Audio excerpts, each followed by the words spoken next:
Hi friends, ഇന്ന് നമുക്കൊരു തനി നാടൻ ചിക്കൻ കറി തയ്യാറാക്കിയാലോ.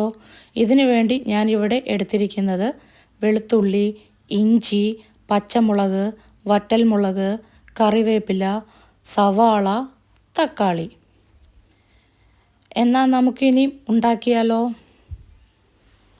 ഒരു ചട്ടി എടുത്ത് അടുപ്പത്തേക്ക് വെക്കുക. ആവശ്യത്തിന് വെളിച്ചെണ്ണ ഒഴിച്ച് കടുകിട്ട് കൊടുക്കുക. വറ്റൽമുളക് ഇടുക. വെളുത്തുള്ളിയും ചേർത്ത് നല്ലതുപോലെ ഒന്ന് വഴറ്റുക. ഇനി ഇഞ്ചി ചേർക്കാം. ഒന്നുകൂടി വഴറ്റുക. പച്ചമുളക് ചേർക്കുക.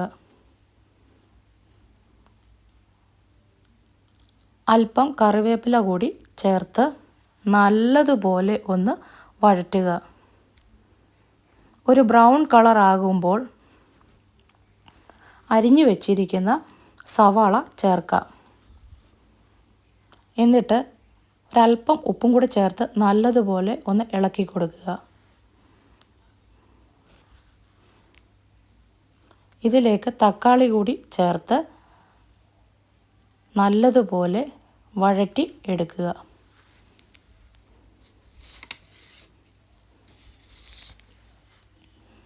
ഇനി പൊടികൾ ചേർക്കാം. മഞ്ഞൾപ്പൊടി, മല്ലിപ്പൊടി, ചിക്കൻ മസാല, ഗരം മസാല, മുളക് പൊടി ഇവയെല്ലാം കൂടി ഒന്ന് വഴറ്റി എടുക്കുക. ഒരു മാഗി ക്യൂബ് കൂടി ഞാനിവിടെ ചേർക്കുന്നുണ്ട്. നല്ലതുപോലെ വഴറ്റുക. ഇതിലേക്ക് ചിക്കൻ ഇട്ട് കൊടുക്കുക. ഈ ചിക്കനിൽ മഞ്ഞൾപ്പൊടി, ഉപ്പ്, മുളക് പൊടി എന്നിവ ചേർത്ത് മാഗ്നേറ്റ് ചെയ്ത് വെച്ചതാണ്. ഇനി നല്ലതുപോലെ ഇളക്കി യോജിപ്പിക്കുക.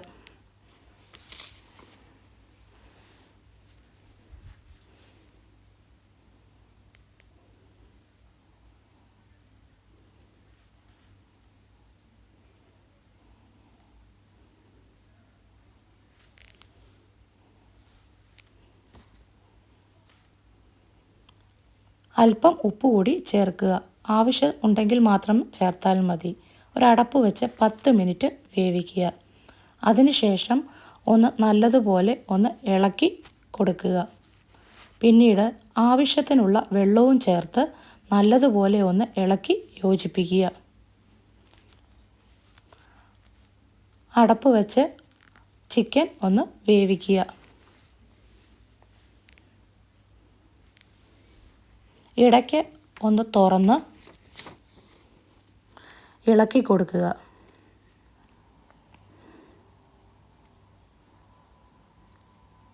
ഇല്ലെങ്കിൽ അടിക്ക് പിടിക്കുന്നതായിരിക്കും. ചിക്കൻ ഉടഞ്ഞു പോകാതെ പതിയെ വേണം ഇളക്കാൻ. അടച്ച് വെച്ച് ഒന്നുകൂടി വേവിക്കുക.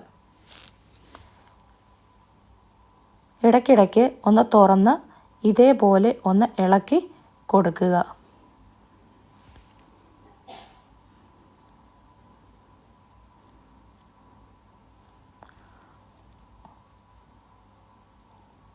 ഒന്നുകൂടി അടച്ചു വെച്ച് വേവിക്കുക. ചിക്കൻ നല്ലപോലെ വെന്ത് കഴിഞ്ഞാൽ ഫ്ലെയിം ഓഫ് ചെയ്ത് അല്പം കറിവേപ്പില കൂടി ചേർത്ത്